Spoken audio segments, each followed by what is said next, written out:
Hey, everyone, and welcome, and thank you for joining Success Perspectives, the weekly podcast with thought leaders in the tech industry, covering topics, all things customer success. We have some really great shows in store, and this week is absolutely no exception. Joining me today is Eamonn Tucker, the managing partner at SPMB, a top retained exec search firm specializing in technology. With over 20 years of experience building management teams for enterprise SaaS and AI-driven companies, Eamonn has extensive practical experience in what it takes to land a job in the current AI-influenced tech industry, a topic which I know is close to everybody's heart. So welcome, Eamonn. It's awesome to have you on the show. Personal friend as well, so thank you for taking the time. But why don't you just give us a quick summary about who you are and maybe a bit about SPMB as well, so people get some context. Awesome. Sounds good, Gary. Thank you for having me. I'm stoked to be here, man. It's good to see you. Briefly, I'm one of the managing partners and owners at SPMB. SPMB is one of the largest technology-specific retained executive search firms in the country. So what does that mean? So we're recruiters, but we're recruiters who focus on building executive management teams on a retained basis for many of the most visible companies in Silicon Valley and beyond.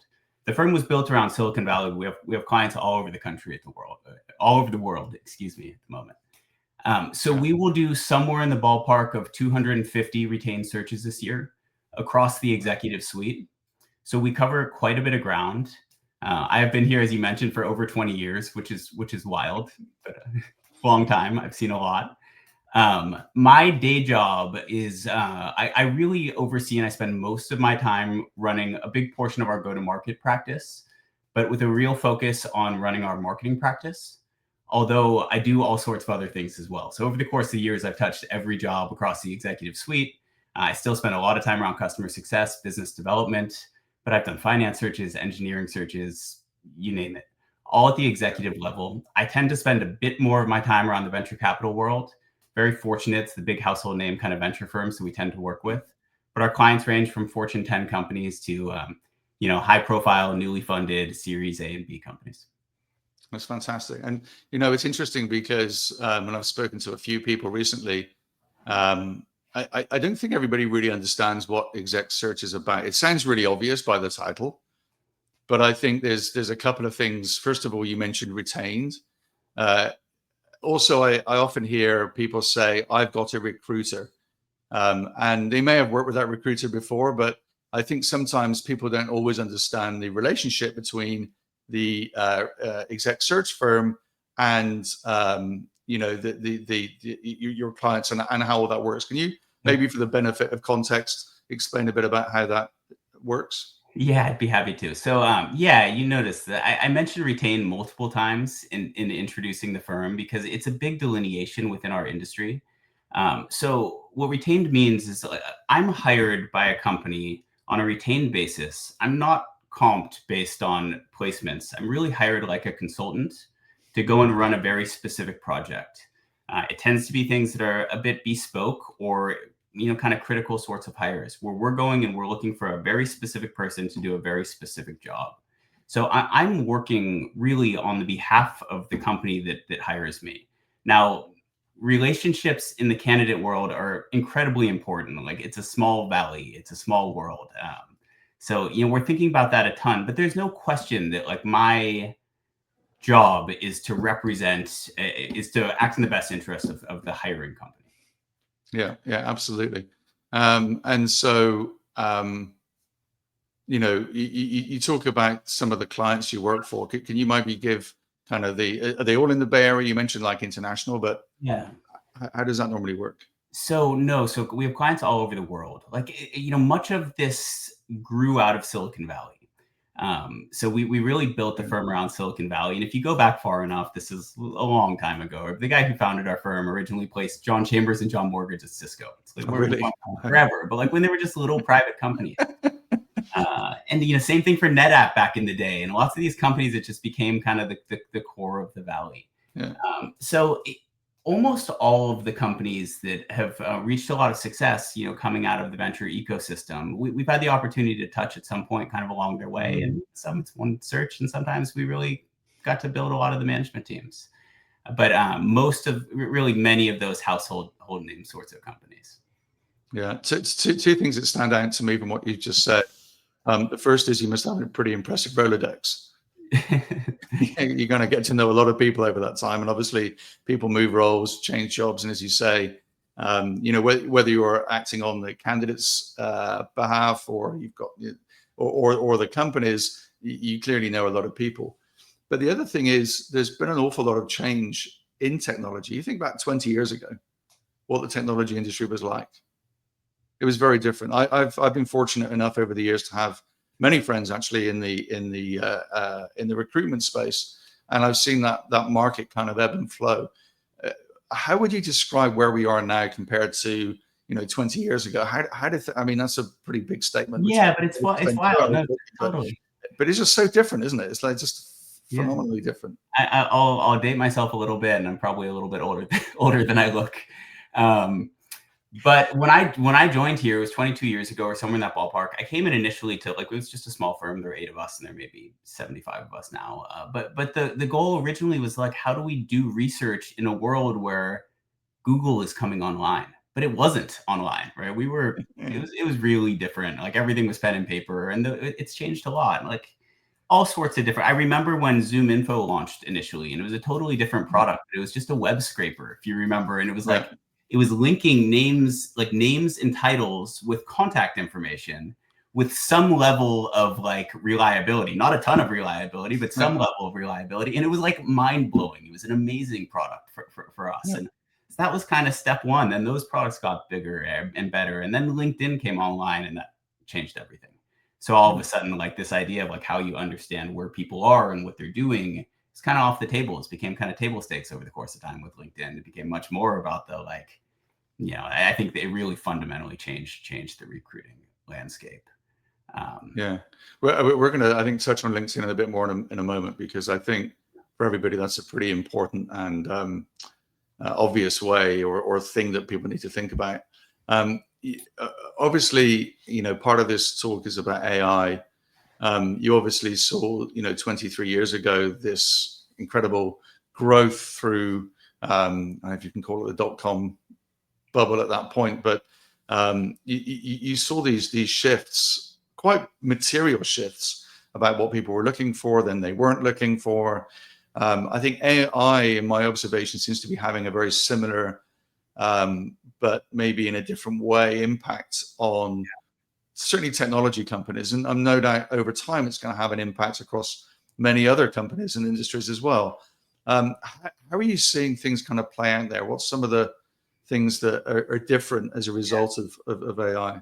I mean, there's so much. So like you had asked previously, so before I started ripping on Zoom Info in 2023, just like general market sort of stuff. And so the market, I think, is quite good at the moment, at least reasonable. And it's a lot stronger than it was in 2000, I'd say this time a year ago, maybe this time over the course of the last 18 months.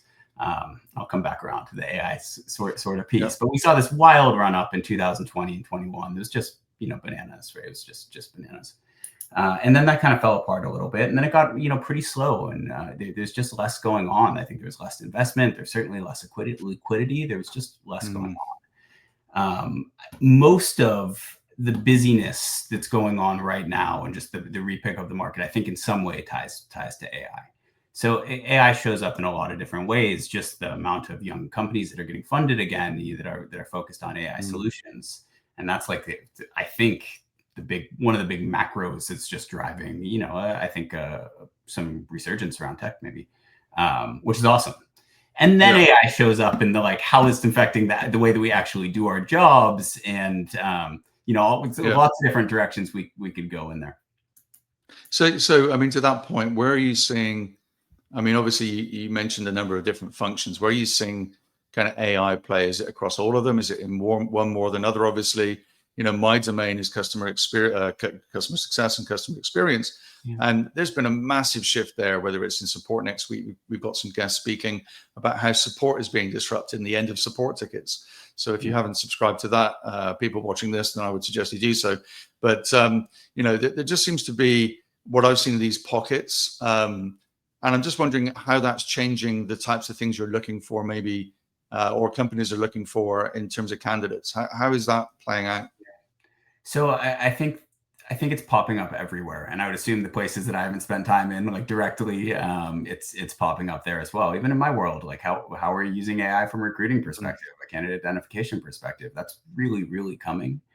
But Yeah. if I take the lens of marketing, which is the search that I'm running the most often, CMO or vice president, senior vice president of marketing, all of my clients now, some more than others, but I think all of them to some extent, like anyone that's coming in to talk about leading the marketing function for a company, like my clients are all going to want to know how you're using AI in your day to day. Like, I think it's critical that folks have a take in the like how AI is influencing this function. And there are probably tens, 20s, tons of tools that are possible, but like how do they work? And people care because this is it's all going to happen differently if it's not already, just even with the big LLMs that we all interact with. Yeah. Well, I know that at a personal level, a lot of people are familiar with ChatGPT or whatever they're using to kind of ask questions and get nice responses back. But I'm also surprised by the number of people that aren't familiar with that as well, or that don't use it and don't use it as their go-to. I was speaking to somebody the other day, and they said, if you're in business, if you're not using it 4 hours a day, there's probably a problem, or you don't understand what you're doing. Yeah. Because there's just so many things, and that's on the retrieving of information or curation of information. There's then the whole agent aspect, and I was seeing something the other day that was super interesting. And I think you may have mentioned this as well, that companies are now thinking more about making sure that people know how to automate processes with agents, whether it's a marketing campaign or curation of content or curation of leads. So is that something that people that you're speaking to are expected, if they rock up to an interview, to be able to talk about? Are there some examples there? It depends a bit on the company, but I think that the most forward-thinking companies, for sure. And like if a company that's living in this ecosystem, and everyone is to some extent, really pretty much everyone, then I think for sure. And it's a place I think it's worth spending time on. Gary, a lot of like what I've learned about how to use these platforms, I remember when you were talking about this stuff, even years ago when it was pretty new, and I was just like, oh my gosh, we're capable of that. And I think that's just going and going. So and coming into interviews and meeting companies and understanding the specific tools that are powerful within your function, how they actually work. I think that, theoretically, we should be able to do more quickly, right? This stuff is powerful. So it's funny. It's funny when you talk about, when you talk about tools. I was thinking this morning, I'm actually going to go out and curate a list of all of the tools by function, by GTM function, that are available, because I don't think that really exists. I would love to see it. It doesn't, because people are adding in AI to existing tools, but then there are these other companies and we had Berry on the other week, that they're just leapfrogging everything with these new creative ways of doing things. And it again astonishes me that these companies are fighting for airtime. So that's definitely something I want to work on. Again, we've got AppTedge on this podcast next week, talking about how they're ending support tickets. So that's going to be another interesting one. But I just think there's this gap in information. That's part of the reason why we have these podcasts, to try and share that knowledge as we go. Yeah, and just maybe the other side of it, Gary, for folks that are kind of talking with companies, is like I would want to know how the company is using AI. If it's not a core AI sort of company, we're hiring. We've been hiring over the course of the last little bit, and we've got strong candidates when they come in to speak with us are asking how we're incorporating AI into our tech stack, how we see AI as part of this kind of next. And so it's a two-way conversation. Right? I think it should be important for everyone. Do you see, AI aside, obviously this is more disruptive. This is a right disruption, transformation. Are you seeing some of these searches now being more about change or more about operation? Meaning, your clients asking for people that have, I've done change or change management, or, I've implemented new ways of doing things. Yeah. Well, so I think that there are a couple of different things going on just from an industry perspective. And again, my lens tends to be venture. Like the firm's lens is much broader than that, but my lens tends to be venture. And so a couple of years ago, if you asked me where I'd spend my time, I would have said late stage to very late stage private companies. And that shifted a little bit. Still good amount of time there, but some time with earlier stage companies as well, which are almost all young AI companies. Yeah. But I mention all of that because there's a class of company that grew with a lot of success over the course of 2020, 2021 that have good products and are good companies and real revenue, but maybe got a little bit bigger than they should have been when there was so much money around, right? Yeah. And those companies are still, these are the companies we all hoped would go public, a couple of years ago. It's a whole class. Like there's some really great big names. And I think that those companies now are forced to think about kind of change management a little bit more, like because maybe they got a little big and so they've come down in size a little bit and have to do a little bit more with less, and a little bit maybe a reset in some of those organizations. And so there can be a lot of change there. And then I think in these younger companies, many of which are AI, not all, they'll incorporate in some way.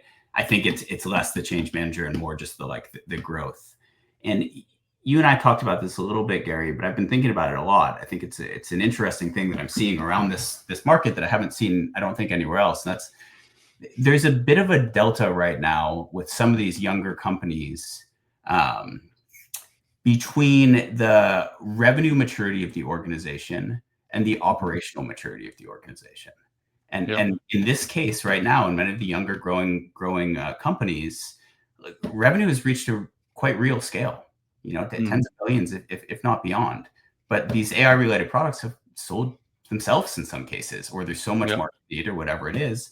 So many of those companies have very little from a go-to-market maturity, despite the fact that they're quite real from a revenue perspective and maybe funding perspective.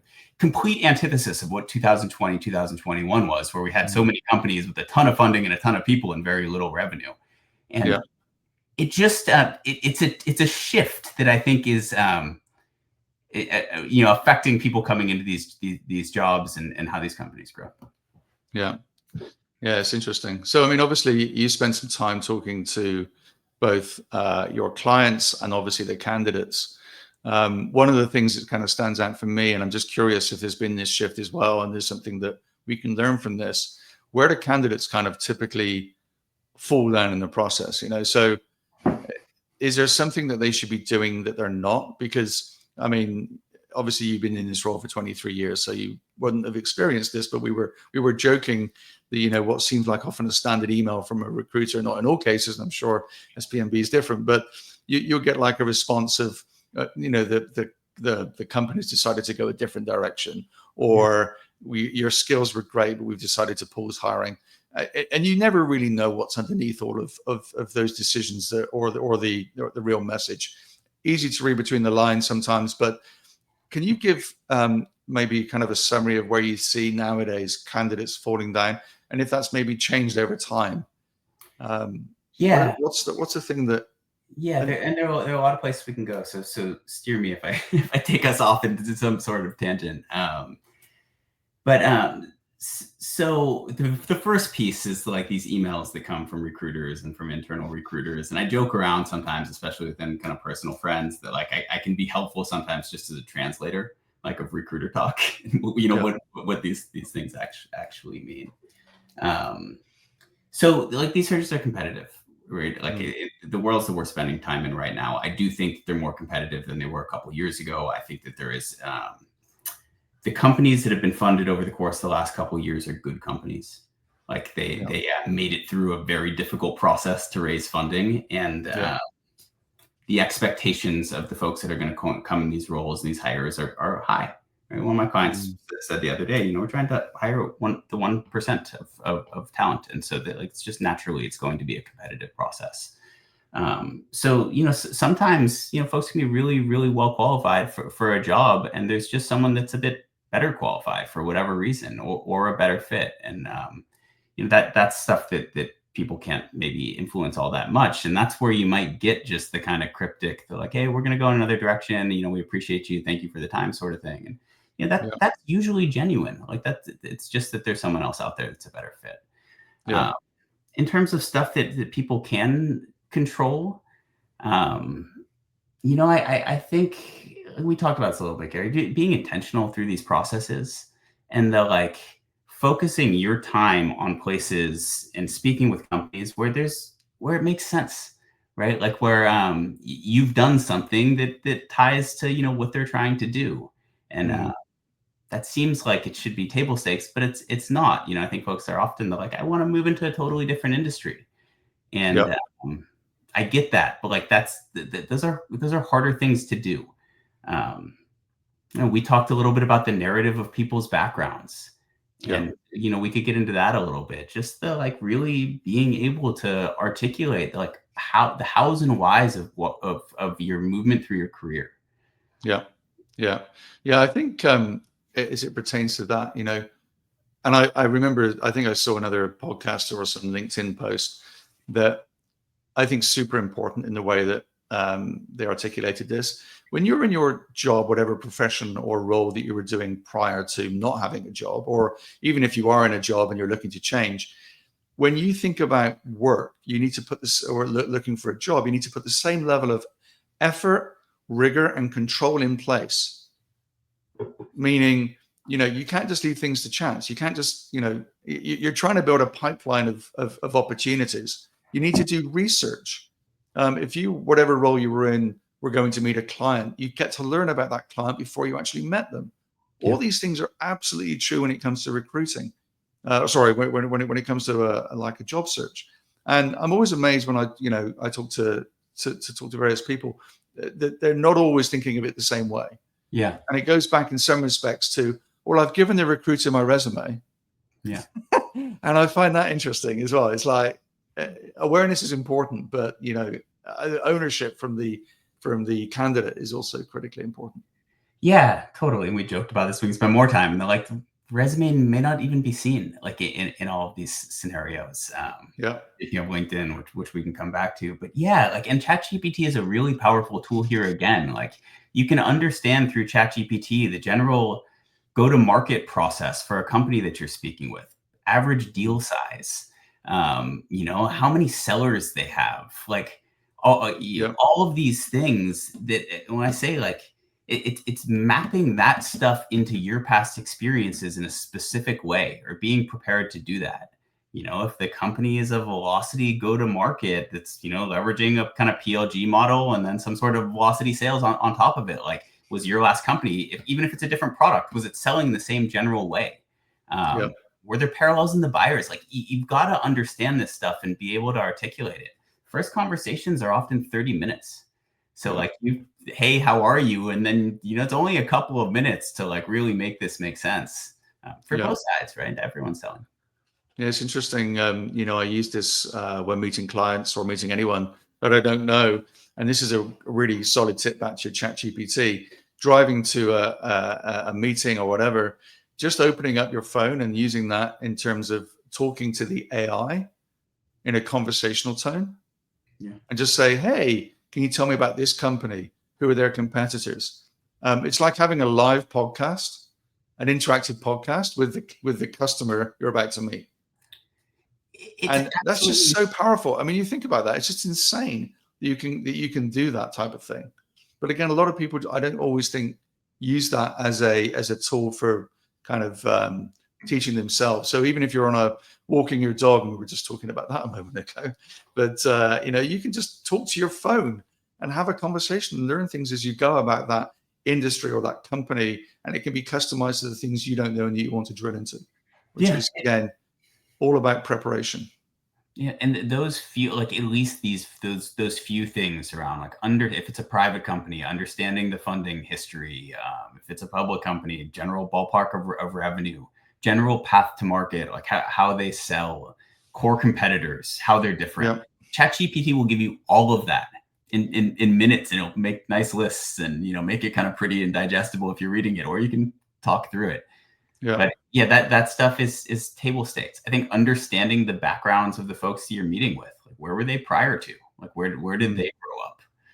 If it's a founder, where were they? Like these things, I think they've got to be table stakes in these types of conversations. Yeah, I think the other thing related to that is that this is obviously a two-way conversation, any interview.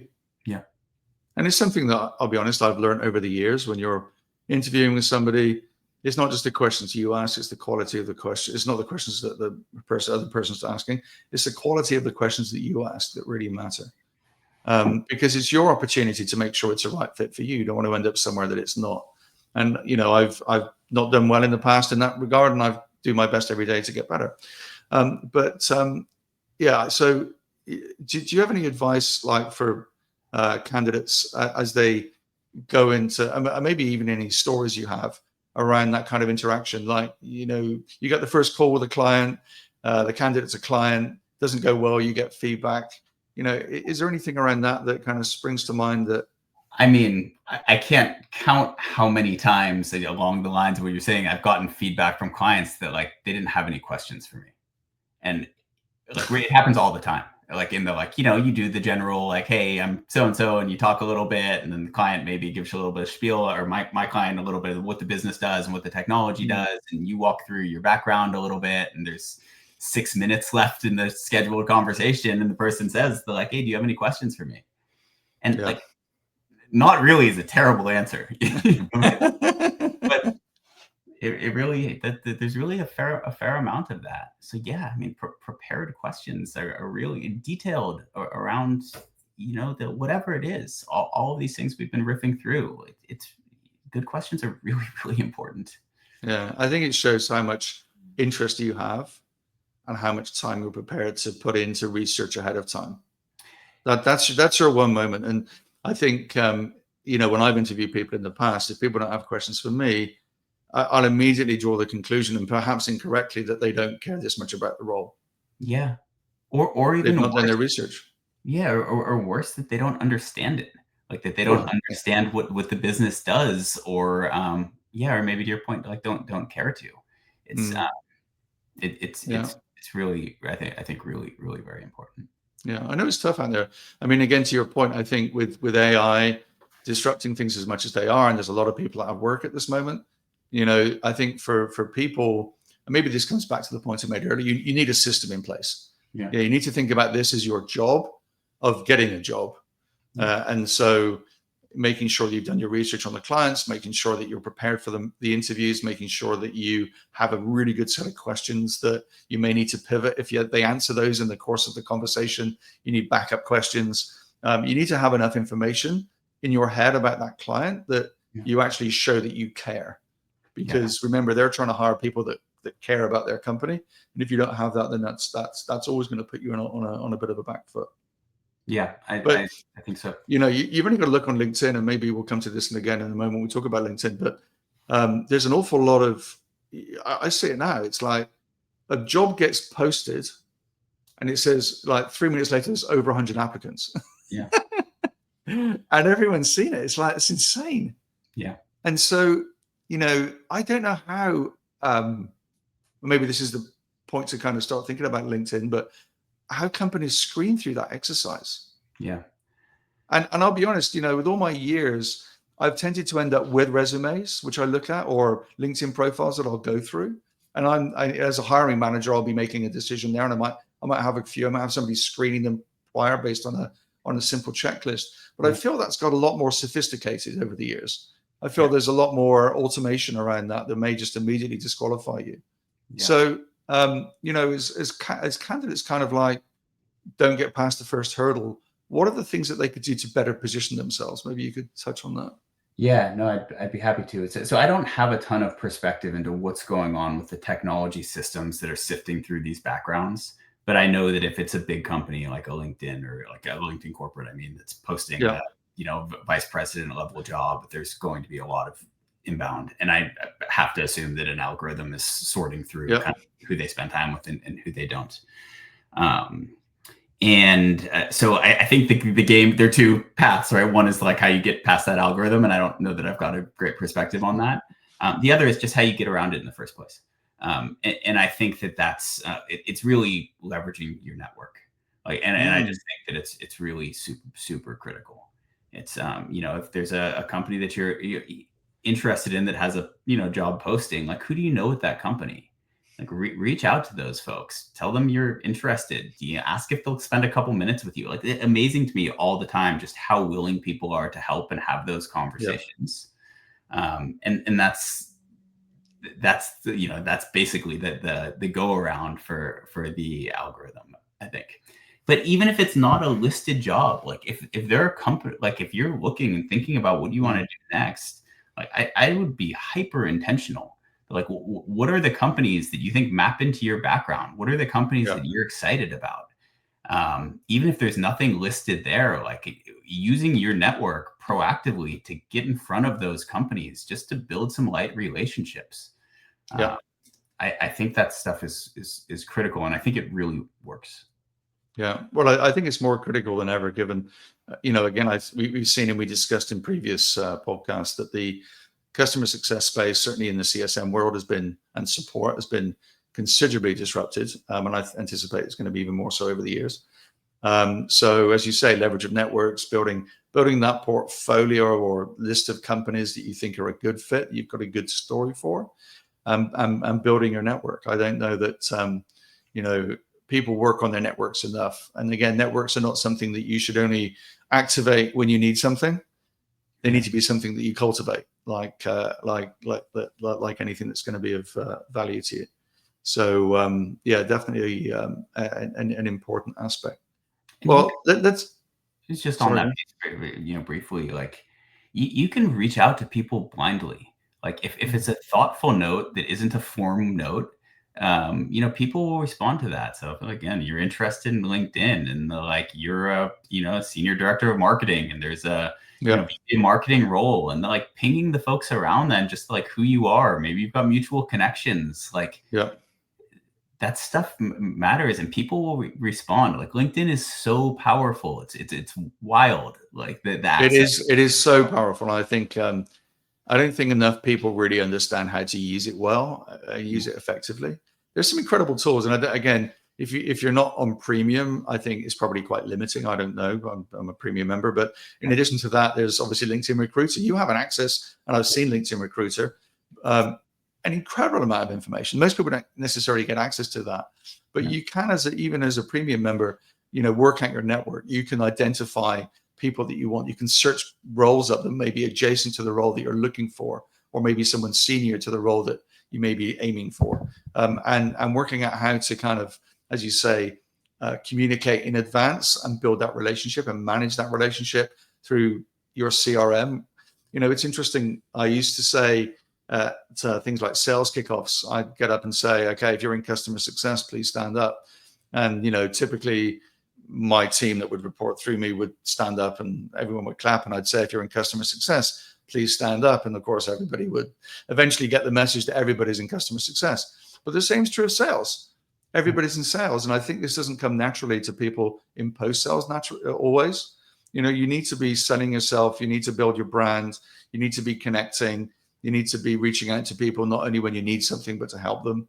And so, that's one of the things that I've been trying to do through my mentorship program, which I've got, which is free. There's limited spaces, but, I like to try and give back just to, connect to people and help them out as much as I can. So, that networking and that proactiveness and that management of that whole process is something that everybody needs to become good at, even if they're not doing it at the moment. Yeah. I mean, I would say the same. Everyone's in recruiting as well. I mean, it's really true. As you're good as companies are growing. Just on that LinkedIn reach out sort of thing. Like I mentioned this briefly before, but I'll mention it one more time. Everyone that works with me kind of hears this just all the time. But like you really have to be clear about why you're reaching out to a specific person and why you want to talk to them. Like the generic, they just don't go anywhere. There's so much of this, and and just the school connections or whatever, but I want to talk to you as a specific person for a very specific reason that makes sense. That's all. It's not that much, but it makes a huge difference. I mean, you get the same, Gary, with all of the in-mails that come in, and once you respond to, and I think to that end, you can even use ChatGPT to write these things. Yeah. Now, I'm not suggesting you go with the first version it spurts out, because it tends to be a bit cheesy.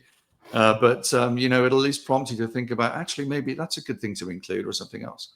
So everyone's got all these incredible tools, and it's about how to harness them for the best effect to promote yourself, to make those connections and build those relationships. Yeah. So Let's go to the LinkedIn conversation now, because I know we touched on this earlier, and you actually said something very important, which I've not always done in my past, and I feel that it does vary sometimes to client. That the most important thing's LinkedIn rather than your resume. Yeah. So can you explain a bit more about that? Because I so often hear, and actually it's a genuine question that people have asked me. It's like, I can customize my resume to say what it needs to say for that client, but I can't customize my LinkedIn. My LinkedIn is everything or nothing, whatever it may say. So maybe just talk a bit about that. I think it'd be interesting. So I think your LinkedIn is everything. Again, my lens tilts a little towards the venture world, but this I don't think it only applies to venture. I think it's everywhere in technology. And I can't count how many what the percentage of searches that I've completed over the course of the last number of years where a formal resume has ever been a part of the process. I bet it's less than 10%, and it might be even less than that. I certainly have some clients who want formal resumes, but usually it's later in the search as we get into something that's serious, and then maybe there's something that's a little bit more formal, and that probably makes sense. But those first conversations are almost all going to be driven from your LinkedIn. And you think a little bit about how this happens, right? And they're like, even if we have a great resume, so you're meeting the CEO of whatever company, or the CRO or whatever it is, and yes, that person is almost inevitably in a meeting immediately before this meeting starts. They almost inevitably are either jumping from a Zoom call or from one room to another with 2 minutes. And so just like, we're all tight on time, we're all running around, and so what's easier is like clicking into your phone and punching someone's name in. You're going to get their LinkedIn profile immediately, or going into your greenhouse or whatever it is, and downloading the resume.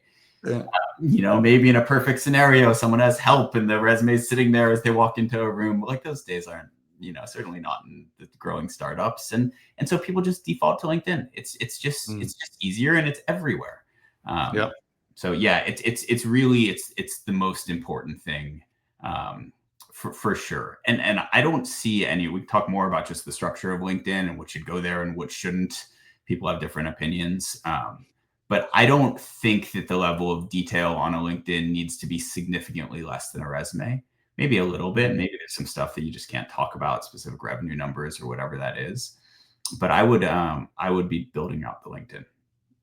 Yeah, it's interesting. I've always been reluctant to put revenue numbers on the page. Just as you mentioned that, I'm thinking I haven't really filled mine out to any level of detail for precisely the reasons that you suggested, that maybe that's a little bit too much exposure. So I think you need to be mindful of that if you're putting things up there. But to your point, I think if that's going to be the shop window, so to speak, if you want to get people to come inside the shop, it's got to be pretty good. Yeah, and it has to. Maybe revenue numbers are too much. Maybe in some cases they aren't. If you're with a company that's acquired, and the value of that acquisition or the price of that acquisition is public, I would have it on there for sure. If it's public. It's not so much an issue. But even if the numbers can't be on there, like it can tell the story. Did the company grow? Can you speak to percentages of growth? Did your team grow? Can you speak to percentages of growth? Like it's unfortunate maybe, but like we're all in this time constrained sort of world where it's like, it's like everything, right? It's just snapshot of information. You know what's going to happen? You're going to get a lot of people hitting you up on LinkedIn now saying, can you read my resume? It's like, I'm just reaching out. Let's give me the next thing. I can see everyone just like halfway through typing at this moment thinking, but it is definitely important. And even the imagery on the website, even your photo and the banner, even those things I think signal quite a bit about who you are. I actually just recently updated mine. I was talking to someone the other day, and they were saying they use this AI tool, because it's kind of hard, especially nowadays with people working from home as much as they do. Not everyone's got, even if you're in a reasonably senior position, corporate photos taken of you. And so that isn't the thing it used to be. But with some of these AI tools, they're very, very good. You upload a few photos and then they'll put you in whatever clothes or whatever you so choose. very, very powerful. I think those things have to make a difference. Psychologically, they need to be the image of the person that you're looking to hire. Yeah. And so if you've got a, scrunched up little photo of, something, with someone cut out from a holiday photo, probably not the right image if you're going for really any role. But just be mindful how that comes across, and things like banner. What about things like the about section? Because I kind of hear quite a bit about that, and maybe just generally of the whole LinkedIn profile. What's the most important bit? What's the least important bit? Is there any kind of weighting to that in your mind? I mean, no doubt from this call, I guarantee almost without asking you, you're going to be jumping straight into LinkedIn and finding someone's profile. So what is the first thing you naturally do? What's the... Yeah, I mean, so there's just a first general pass of the like overarching impression, aesthetic, maybe impression. And yeah, I think the picture matters. It doesn't, you don't necessarily need it to be all too polished, but it should be a good picture. Right? I think that matters. The presentation of the screen in general should look nice. Certainly like resume rules. Like I remember in college, we just got drilled on the like no typos on your resume. But same thing applies. You want good content there, and for it just to aesthetically look clean. The other thing I'll mention, it's a bit of a pet peeve of mine, and we've talked about it a little bit, but like, I think especially when people are in between things and thinking about what's next, and maybe they're doing a lot of advisory work, and they tend to fill up their LinkedIn with advisory roles. And I think it's a good idea to not do too much of that. Double negatives in the way I positioned that, but I think you really want to focus on kind of your core roles. And if it's the like, hey, I've got to scroll through like 8 advisory roles to get to like the last, core job, it's just diluted. It's not a good experience. Yeah. No, I see that. It's why I'm doing some advisory work at this moment. I purposely don't put it on there. For that reason, because I feel it's for a different purpose.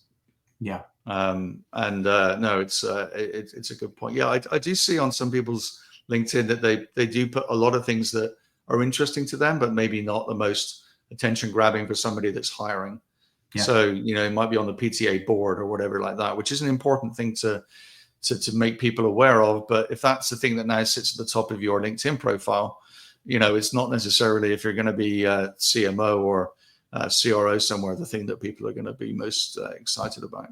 Yeah, totally. And it's like, there's a place for it, it's probably at the bottom, and, there's room for some different things. Same with personal interests. Like, is someone a skydiver? Like, cool, I'm interested in that. Someone like, I think that I say somewhere on mine that I like really like and appreciate American literature and like, and burritos. I think I've got a comment about both of them on my LinkedIn. And curry chips as well. And curry chips as well. Like, all these things are true. And they're like, they can be good conversation starters, right? I think it's worth it, but just not front and center.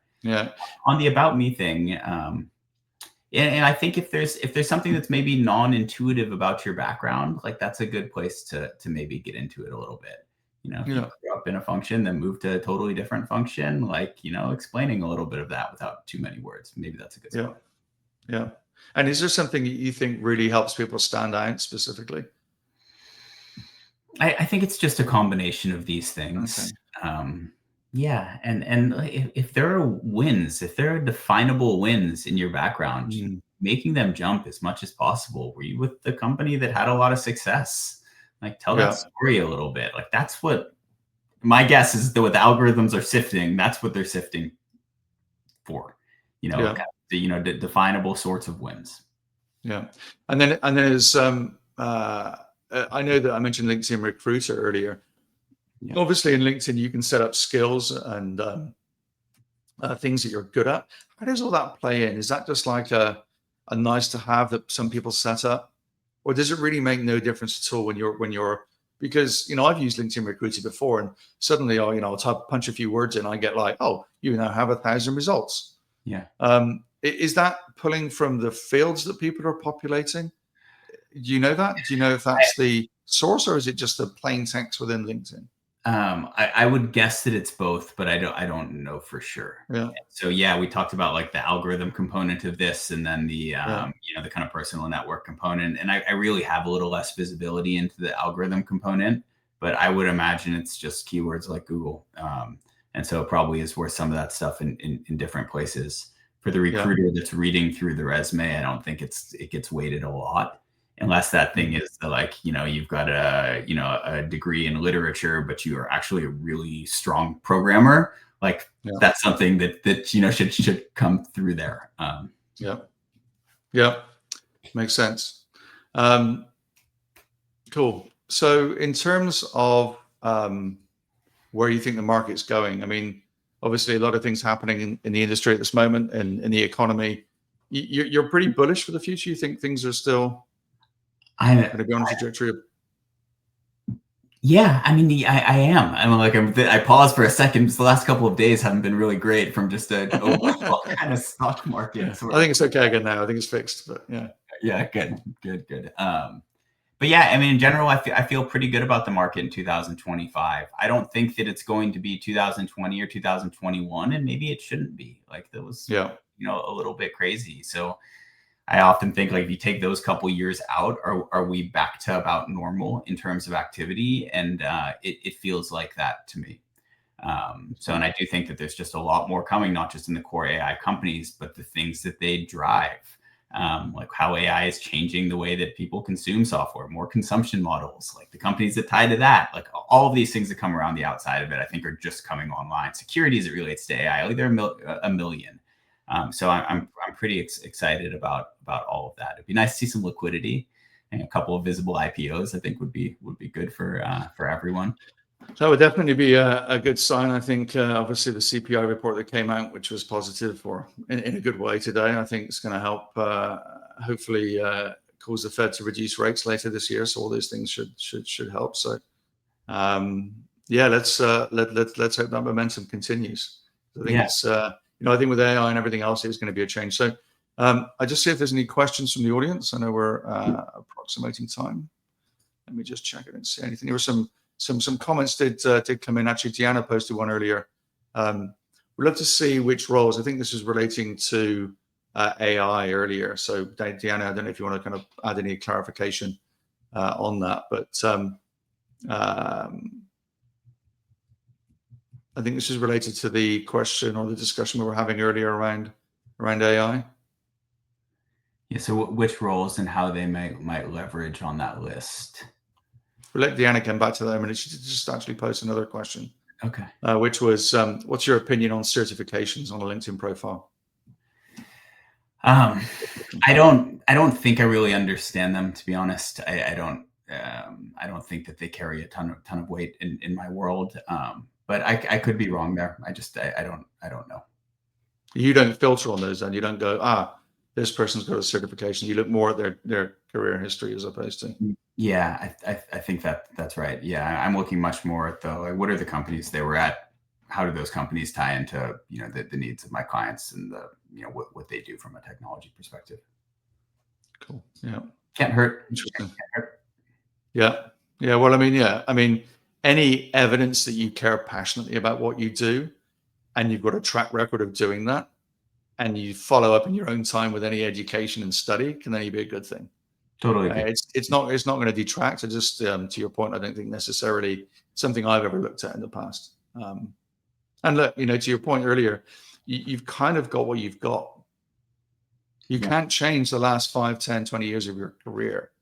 What you can do is have a story around it. One of the things that I think is important, and whether you've got a spouse or a friend you can talk to, is just practice your story, practice your elevator pitch. Make sure that people understand who you are in a very succinct and short way. And as you've changed jobs and done different things, you can explain all those moments. Because if you mumble or fumble through that, that's never going to be a great experience.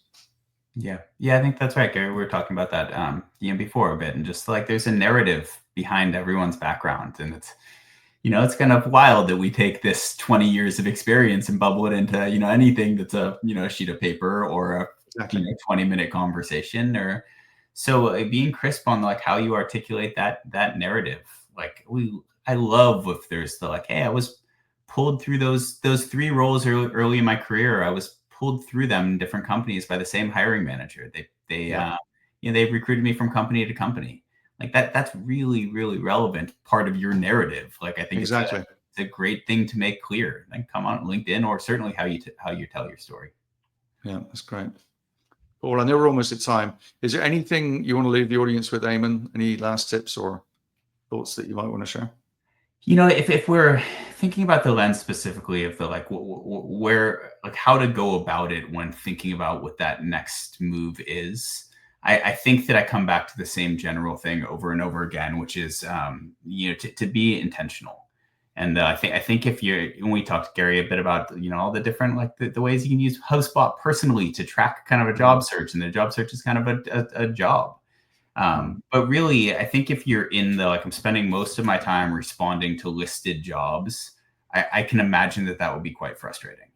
Yeah. So that coming back to the, like, what do I do really well in terms of path to market, stage of company, type of company, founder led versus not, whatever those things are. And then making that list of the, like, these are the companies that tie into my core skill set, and then proactively doing the work to get in front of those companies.